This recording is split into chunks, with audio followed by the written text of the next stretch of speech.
The CRISPR-Cas9 system is a tool for cutting DNA at a specifically targeted location. The technique has already revolutionised gene editing, but scientists are always looking for new possibilities. So what else can CRISPR do?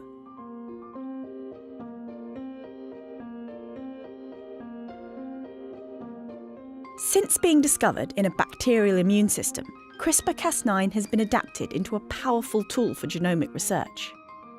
There are two components to the system: a DNA-cutting protein called Cas9 and an RNA molecule known as the guide RNA.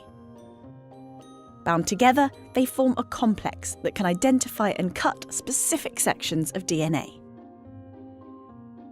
First, Cas9 has to locate and bind to a common sequence in the genome called a PAM.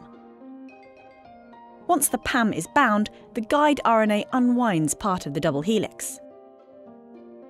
The RNA strand is designed to match and bind a particular sequence in the DNA. Once it's found the correct sequence, Cas9 can cut the DNA. Its two nuclease domains each make a nick, leading to a double-strand break.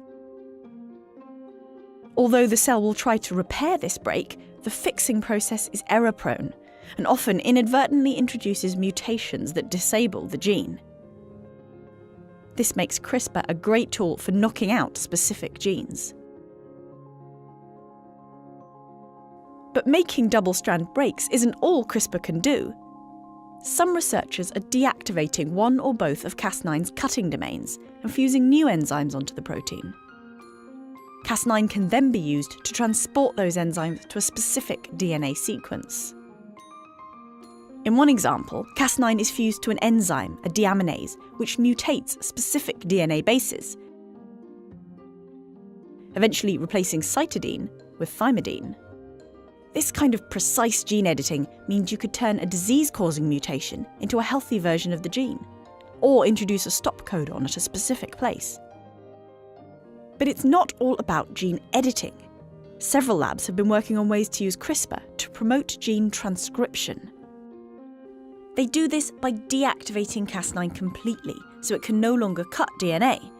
Instead, transcriptional activators are added to the Cas9 by either fusing them directly or via a string of peptides. Alternatively, the activators can be recruited to the guide RNA instead. These activators recruit the cell's transcription machinery, bringing RNA polymerase and other factors to the target, and increasing transcription of that gene. The same principle applies to gene silencing. A CRAB domain fused to the Cas9 inactivates transcription by recruiting more factors that physically block the gene. A more outside-the-box idea for using CRISPR is to attach fluorescent proteins to the complex, so you can see where particular DNA sequences are found in the cell. This could be useful for things like visualizing the 3D architecture of the genome, or to paint an entire chromosome and follow its position in the nucleus. CRISPR has already changed the face of research, but these new ideas show that what's been achieved so far could just be the tip of the iceberg when it comes to CRISPR's potential. Whatever comes next, it seems the CRISPR revolution is far from over.